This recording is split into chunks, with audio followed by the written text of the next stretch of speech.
शांति। आज 30 अगस्त 2024 भारत में शुक्रवार है। Today is 30th August 2024 and it's Friday in Bharat. आज की मुरली का जादुई रहस्य स्वयं को प्रेरणा देने के लिए magical secrets of today's Murli for motivating the self. आज की साकार मुरली में बाबा हमको बहादुर बना रहा है, निर्भय बना रहा है। महाभारत में एक नाम आया है युधिष्ठिर। बाबा ने इसका अर्थ बताया है कि जो युद्ध में स्थिर करने वाला है वो है युधिष्ठिर। वैसे युधिष्ठिर को धर्मराज भी कहते हैं। तो आज ये बात आई है कि सजाओं की बात आई है कि जो पवित्र नहीं बनेंगे तो सजाएं खानी पड़ेंगी और पवित्र बनेंगे तो सजाएं नहीं खाएंगे। तो धर्मराज, युधिष्ठिर, ये सब बाबा के नाम है। आज विशेष बाबा ने और एक बात कही हुई है कि भगवान को कभी चिंता क्यों नहीं होती ही। ये बहुत अच्छा चिंतन का विषय है कि भगवान को कभी चिंता नहीं क्यों होती, क्योंकि एक तरफ वो कहता है कि मैं प्यार का सागर हूं। तो प्यार का सागर है और बच्चों से बहुत प्यार करता है। एक मुरली में तो बाबा की बॉडी लैंग्वेज बहुत सुंदर दिखाई थी। अव्यक्त बाप दादा दोनों हाथ खोल कर बाबा बच्चों को अपने बाहों में समा रहा है। तो वो प्यार का सागर दिखाई दे रहा था। तो ऐसे प्यार का सागर शिव बाबा, जब बच्चे दुखी हो जाते हैं माया की वार से, आज के मुरली का शब्द है तंग हो जाते हैं। तो तंग हो जाते, दुखी हो जाते हैं, तो क्या बाबा को चिंता होती है या फिर होनी चाहिए है?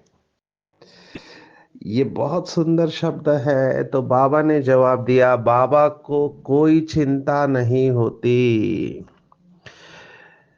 क्योंकि बाबा को पता है कि राजधानी बन रही है और राजधानी में अमीर गरीब सभी की जरूरत है। हम बच्चों को भी अगर बाप समान बनना है, जो हमारा लक्ष्य है, तो हमें भी किसी भी बात की चिंता नहीं होनी चाहिए। ये चिंता इस समय की सबसे बड़ी बीमारी है। बहुत बड़ी बीमारी इस समय है।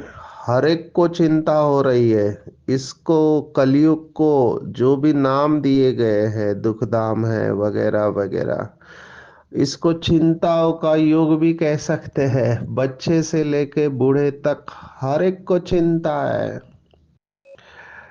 और चिंता को चिता कहा गया है। शास्त्रों में भक्ति मार्ग में कहते हैं चिंता जलाती है जैसे चिता जलाती है, लेकिन फिर भी चिंता को छोड़ नहीं पाते हैं। शास्त्रों के वचन मुझे याद आ रहे हैं कि चिंता ताकि कीजिए जो अनहोनी होए। माना अनहोनी होती है तो चिंता करो। जब हमारे पास संपूर्ण ज्ञान है कि ये ड्रामा कल्याणकारी है, तो चिंता किस बात की। मैंने अपना एक स्लोगन बना के रखा है जो हर वक्त मैं अपने आप को याद दिलाता हूँ, दूसरों को भी याद दिलाता हूँ कि जो बात को ड्रामा में होना है उसे कोई रोक नहीं सकता है, और जो बात को ड्रामा में होना नहीं है उसे कोई कर नहीं सकता है। चिंता किस बात की। अनेक संतों ने इसके ऊपर लिखा हुआ है। महाराष्ट्र के संत रामदास जी ने लिखा हुआ है मनाचे श्लोक मनोपनिषद अगर आपको मिले तो जरूर पढ़ना चाहिए। ये हिंदी और अंग्रेजी में भी इसका भाषांतर हुआ है। पूरा मन के ऊपर उन्होंने 205 श्लोक लिखे हुए, आप सोचो, ओनली माइंड के ऊपर। और वो भगवत गीता का भी सार मानते हैं। पहले तो घर घर में बोले जाते थे, लेकिन अभी इनको अनुभव नहीं करते हैं लोग, क्योंकि सोशल मीडिया का जमाना है, मोबाइल पे ही सब कुछ देखते हैं। तो उसमें वो कहते हैं कि मनी मानवा व्यर्थ चिंता वहाते, अकस्मात होणार होऊनी जाते, मरे एक त्याचा दुजा शोक वाहे, अकस्मात तो ही पुढे जाता है। इतने सुंदर शब्द है। वो कहते हैं कि मानव के मन के अंदर चिंता बहते रहती है, जैसे नदी बहती है वैसे चिंता बहते ही रहती है। अभी कोई मरता है, उसका शौक मनाता है दूसरा, समझो एक मर गया तो दूसरा उसका शौक मनाता है, और उसको भी नहीं पता कि वो भी आगे जा रहा है मरने के लिए। तो ये है ही मृत्यु योग, चिंता का युग है। लेकिन यहीं पे कमाल है, जो बाबा के बच्चे कहते हैं कि बाबा मदद करो, कृपा करो, आशीर्वाद करो, तो मैं उनको बताना चाहूंगा ये मुरली ही हमारे ऊपर कृपा है बाबा के, क्योंकि मुरली में सभी प्रश्नों का जवाब है। तो मुरली को ही गहराई से स्टडी करना तो अपने ऊपर कृपा करना है। कृपा शब्द को हमने कितने बार देखा, कर और पा उसको कहते हैं कृपा। लौकिक में कहावत है, देखो कितने सुंदर भक्ति मार्ग में भी बातें बताई हुई है कि भगवान से माफी मांगने की जरूरत वैसे नहीं है, वो कहते, क्योंकि भगवान है ही दया का सागर, रहम का सागर, वो तो माफ कर देता है। लेकिन कर्म माफ नहीं करते हैं। तो अगर ये दुख और तूफान आते हैं तो हिम्मत रखना है। आज की पूरी मुरली में इस एक ही पॉइंट के ऊपर लेके जाना चाहूंगा कि हिम्मत नहीं हारना है। जब भी विपरीत परिस्थिति आती है तो लोग हिम्मत हार देते हैं और धीरज छूट जाता है। मुझे ये दोनों क्वालिटीज बहुत इंपॉर्टेंट लगती है, वैल्यूज। एक है पेशेंस, माना धैर्य रखना, और मनुष्य का धैर्य समाप्त होते जा रहा है। कुछ लोग तो अधीर ही होती है, उनको भोजन नहीं मिला तो भी वो बेचैन हो जाते हैं। ऐसी पर्सनालिटी है जिसका वर्णन है पित्त प्रकृति। उनको टाइम हो गया, खाना नहीं मिला तो गुस्सा आता है उनको। तो धैर्य बिल्कुल नहीं रहा है। लोग भगवान के मंदिर में जाते हैं और भगवान को कहते हैं कि God give me patience but please hurry up. भगवान मुझे धीरज देना, लेकिन जल्दी करना। अभी धीरज जी जल्दी से मांग रहे हैं। धैर्यता को रखना है, बनाए रखना है। बाबा को भी इसके ऊपर मुरली का गीत बजाना पड़ा कि धीरज धर मनवा, तेरे सुख के दिन आए रे आए। हमने देखा है कि मनुष्य का धीरज समाप्त हो रहा है। अभी तो बैटरी इतनी डिस्चार्ज है कि कोई भी बात सहन नहीं होती है। पूरी बैटरी डिस्चार्ज होने के कारण, आत्मा रूपी बैटरी, मनुष्य को किसी की भी कोई भी बात सहन नहीं होती है। तुरंत गुस्सा कर देते हैं, नाराज हो जाते हैं। तो ये नाराज होना, गुस्सा करना, खाना नहीं खाना, घर से निकल जाना, ये सब डिस्चार्ज बैटरी के लक्षण हैं। तो बहुत रहम आना चाहिए हमको। तो इस क्लास में डेफिनेटली नहीं होना चाहिए, लेकिन हो सकता है कि चलते चलते कुछ आत्माओं के जीवन में ऐसे पेपर आए कि वो गिव अप कर देते हैं। मैं हमेशा मेरे मोटिवेशनल लेक्चर में ये बात कहता रहता हूँ, क्योंकि मैंने देखा है कि मनुष्य को हिम्मत दिलाना बहुत जरूरी है, उमंग उत्साह बढ़ाना बहुत जरूरी है। एक माता ने अभी वो माता अकेली चल रही है, पति नहीं चल रहा है, बच्चे नहीं चल रहे हैं, अभी कलयुग है, अंतिम जन्म है, पेपर्स तो आएंगे, स्पेशली आप अकेले चल रहे हैं। तो कई लोग हिम्मत रखते हैं शुरुआत में कि नहीं बाबा साथ में है, योग करेंगे, स्वमान का अभ्यास सब कुछ करेंगे।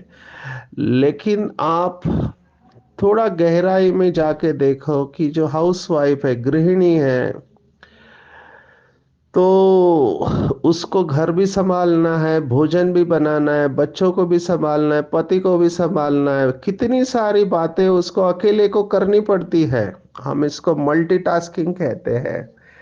तो ये सब करते वक्त उसको अपने स्वास्थ्य का भी ख्याल रखना है, रात को लेट होता है, सुबह जल्दी उठना पड़ता है, कई बार वो ड्यूटी पर भी जाते हैं। अभी आप सोचो ये सब ना, ये सब बातें, it takes toll on you.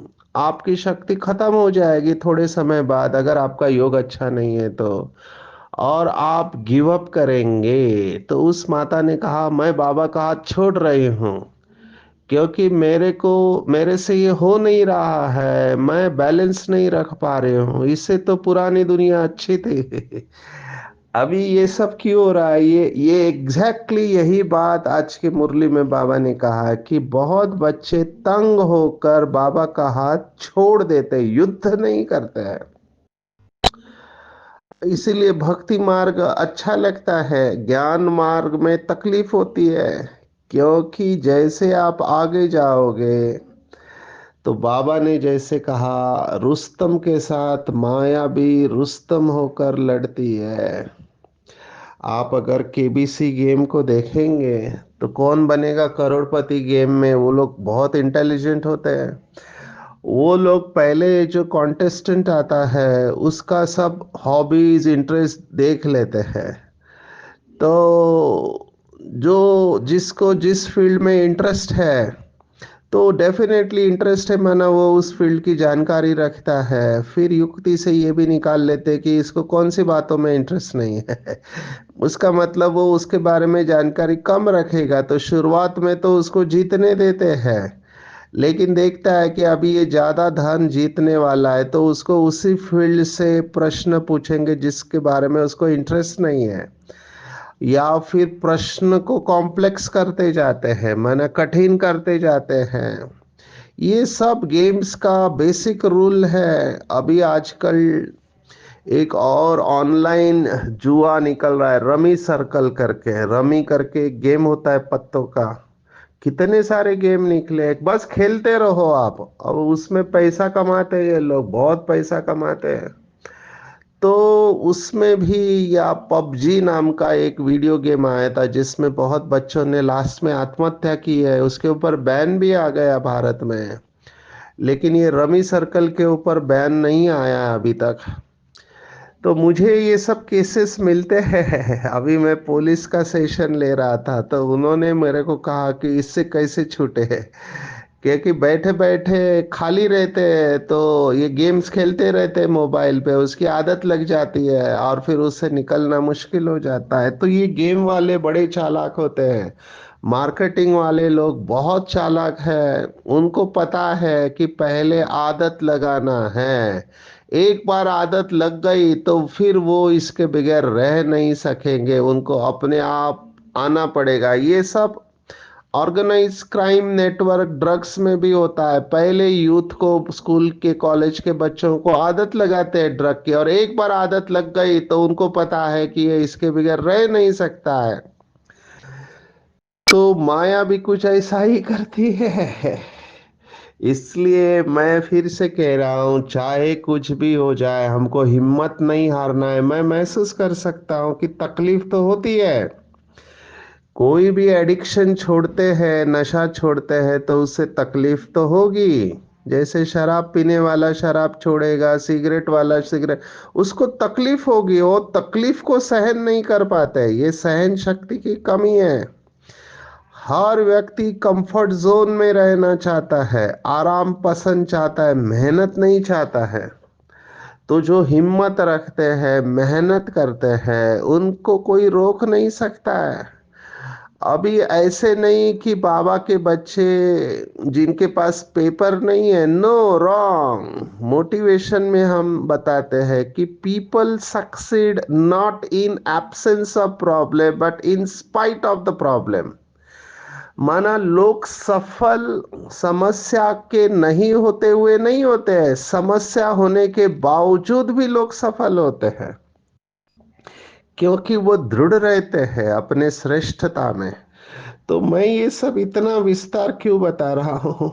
विस्तार बताने का कारण ये है, आज की मुरली में बाबा का जो भाव आया है उसको समझना है कि हमारे द्वारा ही कर्म हुए हैं। जिस परिवार में जन्म होना, माँ बाप, भाई बहन, पति पत्नी, बच्चे, रिश्तेदार मिलना, ये सब हमारे कर्मों की खेती है।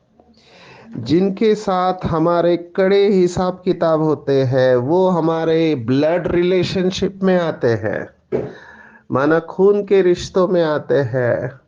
और फिर जिनके साथ और हिसाब किताब है वो बीके भाई बहन बन के आते हैं। अभी इस समय कुछ आत्माएं ब्रह्मा कुमारी विश्वविद्यालय की बदनामी कर रही है ऑनलाइन में, और वो बहुत सिस्टमैटिक चल रहे हैं। उनको एक प्रिंसिपल पता है कि हर संस्था में कोई ना कोई असंतुष्ट होता ही है। अभी उसने जो कुछ भी देखा है सुना है उसको बड़ा चढ़ा के इंटरनेट पे पेश करेंगे। अभी इससे बिल्कुल डरना नहीं चाहिए, कई लोग डर जाते हैं। एक तो आत्मा है जो सफेद ड्रेस बैच लगा के ब्रह्मा कुमारी इसकी बदनामी कर रहे हैं। सफेद ड्रेस और बैच बहन है। दूसरी एक आत्मा है वो तो सोशल मीडिया में कोर्ट चला रही है, बहुत सिस्टमेटिक चल रहा है। तो बिल्कुल डरना नहीं चाहिए, सच तो बीठो नच। हमको अटेंशन रखना चाहिए कि हमसे कोई गलती ना हो, है ना। इसलिए जो बाबा की श्रीमत पर चलते हैं वो सुरक्षित रहेंगे, उनको बिल्कुल डरना नहीं है। डर उसको लगेगा जिससे गलतियां हुई है। और स्कूल है ये। जैसे आज बाबा ने शब्द इस्तेमाल किया राजधानी, मुझे जब ये प्रश्न पब्लिक में पूछते हैं तो मैं एक ही जवाब देता हूँ कि टीचर तो सिखाने वाला एक ही है और वो अच्छी बात सुनाता है। लेकिन स्कूल का कोई बच्चा अगर गलती करता है तो इसका मतलब ये नहीं कि उसको स्कूल में ये सिखाया गया है, नहीं। ये तो उसके अपनी आदत है। स्कूल में अच्छे बच्चे भी होते हैं, ऐसे ये नियम हर संस्था को लागू पड़ता है। ये भगवत गीता भी यही कहती है। मैं वो श्लोक बार बार कोट करता हूँ, 4थे अध्याय का, कि चातुर्वर्ण्यम मया सृष्टम गुण कर्म विभागशः। अभी लोग समझते हैं कि भगवत गीता जो है वर्ण संप्रदाय को जन्म देती है, क्योंकि ये वर्णों का वर्णन आया हुआ है भगवत गीता में। जबकि भगवान स्पष्ट कहता है कि मैंने नंबर नहीं बनाए, नंबर तो गुण और कर्मों के आधार पर बनते हैं।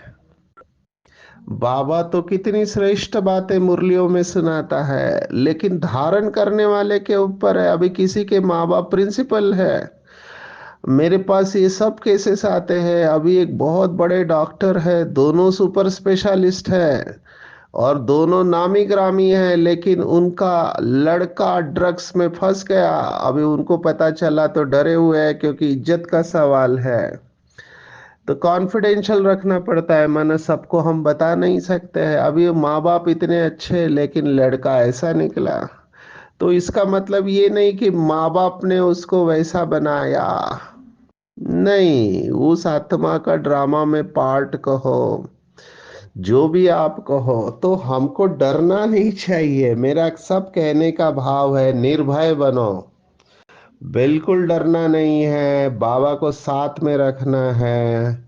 जो भी पेपर आए बिल्कुल चिंता ही नहीं करनी है। जब बाबा कह रहा है कि अम्मा मरे तो हलवा खाओ, बीवी मरे तो हलवा खाओ, ये ड्रामा पूरी तरह से कल्याणकारी है। किसी का शरीर छूटा तो उसमें भी कल्याण है। तो हम तो जिंदा है, तो सामना करना है परिस्थितियों का, हिम्मत रखना है और योग को अच्छा रखना है। बाबा का गीत है, धीरज धर मनवा तेरे सुख के दिन आए के आए। पवित्रता के ऊपर डबल ट्रिपल अंडरलाइन करना है। आज बाबा ने कहा, कितने भी संकल्प विकल्प तूफान आए, सारी रात संकल्पों में नींद फिट जाए, फिर भी डरना नहीं है। अभी मैं एग्जैक्टली इसी अवस्था से जा चुका हूं, इसलिए मैं आपको अपने अनुभव से कह रहा हूं। इस आत्मा के ऊपर कुछ लोगों ने आरोप लगाया कि इनका चरित्र अच्छा नहीं है। अभी ये बहुत डिस्टर्बिंग था। मैं नाम नहीं ले सकता हूँ क्योंकि उनकी इज्जत चली जाएगी। अभी करे क्या? और कुछ आत्माएं तो सिस्टमेटिकली घर घर में जाकर बदनामी कर रही है। फिर बाबा से बात किया तो बाबा ने कहा, अच्छा इतनी तकलीफ हो रही है तो लिखो। मैंने कहा, लिखने की आदत नहीं है। फिर नींद ही नहीं आ रही थी, तो फिर आखिर में पेपर लेके आया, रात में बैठा टेबल पर और लिखना चालू किया 11 बजे के करीब, और सुबह 4-5 बजे तक लिखता ही रहा। और मुझे आश्चर्य लगा कि मैं प्रॉब्लम लिख रहा हूँ, समस्या और समाधान निकल रहा है। समस्या लिख रहा और मेरे से समस्या निकल ही नहीं रहे, मोटिवेशन और सॉल्यूशन ही निकल रहा है। तो 60-70 पेज कुछ तो लिखे होंगे। फिर उसको रिफाइन किया और उसकी किताब बन गई। और वो किताब फिर हमारे आदरणीय रमेश भाई जी ने उसका लॉन्च किया। अभी ये बहुत वंडरफुल लगा मुझे आज ये किताब सब जगह पे जाती है, कॉन्फ्रेंस में डॉक्टर्स को मिलती है। बहुत सारे इसके अनुभव है, क्योंकि उसमें मैंने लिखा कि कैसे बाबा ने मुझे बचपन से लेके अभी तक इतनी समस्याओं से बाहर निकाला है। तो मैं अपने ब्लेसिंग्स को काउंट कर रहा था कि इतने पेपर आने के बाद भी मृत्यु से बाबा ने बाहर बचाया हुआ है, मरे हुए को जिंदा कराया है। ये भी मुझे वंडर लगता है। तो ये बात समझ में आती है कि ड्रामा में पार्ट है और डरना नहीं है। तब से मैं निर्भय रहता हूँ, लेकिन अटेंशन जरूर रखता हूँ कि मेरे से कोई गलती ना हो। क्योंकि कई बार होता क्या है, हमारे अंदर कमजोरी होती है, लेकिन हम अपनों को नहीं देखते, दूसरों को देखने की नजर बड़ी तेज होती है। तो अपने अंदर भी देह अभिमान होता है, और मैं इसको बड़े दिल से स्वीकार करता हूँ कि मेरे अंदर बहुत क्रोध, बॉडी कॉन्शियसनेस लेकिन जैसे तपस्या बढ़ते गई, तपस्या जैसे बढ़ते गई, योग में प्राप्तियां होने लगी, सेवा से लोगों की दुआएं मिलने लगी, अपने आप इन सब पेपर से बाहर निकलते जा रहे हैं। और समझ भी बढ़ती गई, तो समझ से अवस्था अच्छी होने लगी। अभी तो बस बाबा की याद में रहने का और सेवा में बिजी रहने का दिल करता है, बाकी किसी को देखने का प्रश्न ही नहीं उठता है। टाइम बहुत वैल्यूएबल है, और ऐसे अंदर से आता है कि हमने कल्प कल्प विजय प्राप्त किए। मैं आपको अपना अनुभव सुना रहा हूं। तो जो भी भाई बहनें स्ट्रगल कर रहे हैं युद्ध के मैदान में, अपने खुद के संस्कार, दूसरों के संस्कार, या संगठन में चलना मुश्किल हो रहा है, परिवार में चलना मुश्किल हो रहा है, बिल्कुल डरना नहीं है। बार बार अपने को याद दिलाना है, 1000 भुजाओं वाला भगवान मेरे साथ है, मेरा अकल्याण हो नहीं सकता अगर शरीर भी छूट जाए। बाबा के महावाक्य है कि अगर पवित्रता के लिए मरना पड़े तो भी मर जाना चाहिए। बाबा हम बच्चों का दुख दूर करने के लिए आया हुआ है, तो बिल्कुल नहीं डरना है। राजधानी बन रही है। आज विशेष सतयुग को भी बाबा ने याद किया कि सतयुग में क्या क्या नहीं होगा। तो एक सतयुग में रेलवे नहीं हो गई। इस समय रेलवे का कितना हलचल चल रहा है। मधुबन में कॉन्फ्रेंस है, भट्टियां चल रहे हैं, कई लोग वापस जा रहे थे सेंट्रल में। तो बड़ौदा के पास बहुत पानी भरा हुआ था, तो दो भाई मिले, वो कहते हम रेलवे स्टेशन पर 2 घंटा वेट किया, रात को 12 बजे फिर वापस मधुबन में आ गए, क्योंकि रेलवे ही नहीं जा रही है। तो ये सब तकलीफें एक्सीडेंट्स वगैरह सतयुग में होंगे नहीं, रैली नहीं होगी। दूसरी मुझे अच्छी बात लगी, बाबा ने कहा जंगल और पहाड़ी भी नहीं होगी। तो मेरा चित्र चलने लगा कि कहाँ गए ये जंगल और पहाड़ी, कहाँ जाएंगे। तो बाबा ने कहा धरती और समुद्र में चले जाएंगे। तो सोचो कितना बड़ा विनाश होने वाला है, कितना महापरिवर्तन होगा। सब समुद्र में चले जाएंगे, मिट्टी मिट्टी में मिल जाएंगे, तत्व तत्वों में समा जाएंगे। देखो धरती धरती में जाता है, पानी पानी में जाता है, वायु वायु में जाता है, अग्नि अग्नि की तरफ जाती है। ये बेसिक प्रिंसिपल समझ लेना चाहिए।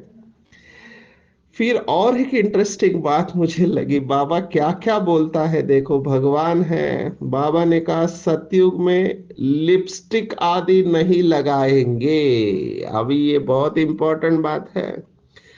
कल श्रृंगार की बात आई थी।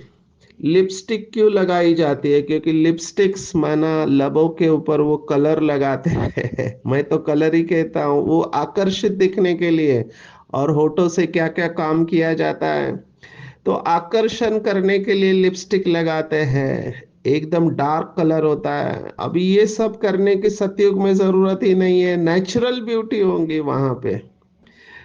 तो भगवान हमको नेचुरल ब्यूटी की तरफ लेके जा रहा है। तो हमको ये सब श्रृंगार क्यों करना चाहिए? कई लोगों को मैं देखता हूँ स्प्रे माना वो स्प्रे के बगैर वो निकल ही नहीं सकते। उनको तो बॉडी स्प्रे मारना ही है। अगर बदबू आती है तो बात अलग है, थेरापेटिक है, लेकिन बदबू नहीं आती फिर भी उसने स्मेल क्यों चाहिए आपको? वो पाउडर लगाए बिगर जा नहीं सकते हैं। तो श्रृंगार करना है, जरूर करो। बॉडी कॉन्शियसनेस बढ़ने के चांसेस है। बाबा की श्रीमत को समझना है। यहाँ तो बाबा ने कहा बच्चा भी पैदा मत करो।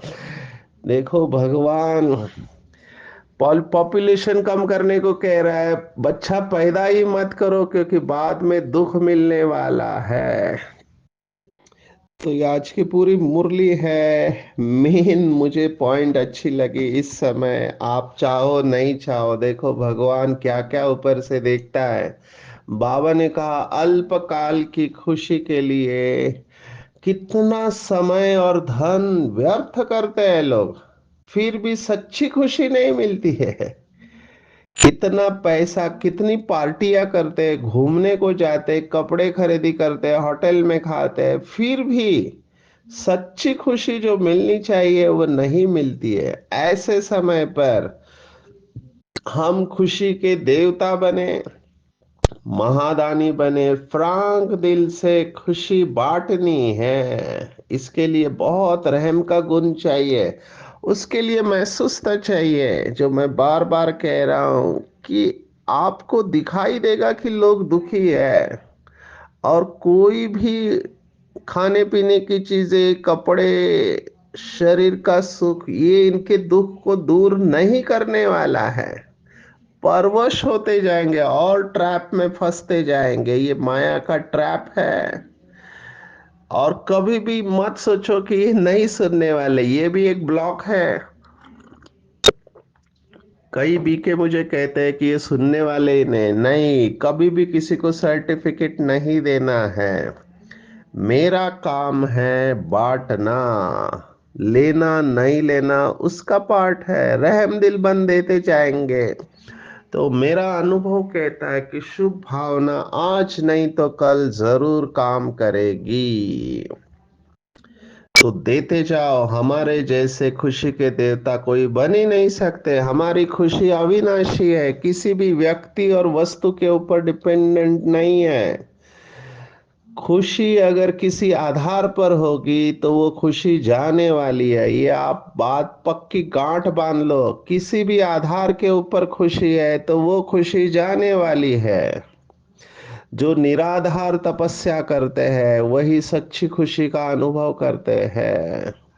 योग की शक्ति द्वारा उनकी हर कर्मेंद्रिया ऑर्डर में रहती है, वही मालिक होते हैं। जब मालिक बनते हैं तभी प्रकृति दासी बनती है। तो ऐसा ज्ञान स्नान करना है। स्नान से सुंदर बनते, बाबा कह रहा है ज्ञान स्नान करके सुंदर परिजादा बनना है। गोरा मुसाफिर आया है, सावरे से गोरा बनाने के लिए आया है, तो क्यों नहीं भगवान स्वयं हमारा श्रृंगार कर रहा है, हमको गोरा बना रहा है, तो क्यों नहीं बने। आज की पूरी मुरली में टेक होम, चाहे कुछ भी हो जाए, कैसी भी परिस्थिति हो, कोई कितना भी अपोजिशन करने की कोशिश करे, माया देहदारी, बिल्कुल डरना नहीं है। बाबा का स्लोगन याद रखना है, opposition takes you to the position. जितना विरोध होगा उतना विकास होगा। डरना बिल्कुल नहीं है। हजार भुजाओं वाला भगवान हमारे साथ है। लोग बहुत दुखी है, तो मैं खुशी का देवता हूँ। मुझे हर एक को खुशी बांटनी है, लेकिन मर्यादा छोड़ के नहीं, मर्यादा में रहते हुए हमेशा शुभ भावना रखनी है, रहम दिल बनना है, फ्रांक दिल से खुशी बांटनी है, योग से कर्मेंद्रियों को कंट्रोल में रखना है, मालिक बनना है, तो प्रकृति दासी बन जाएगी। अच्छा, ओम शांति।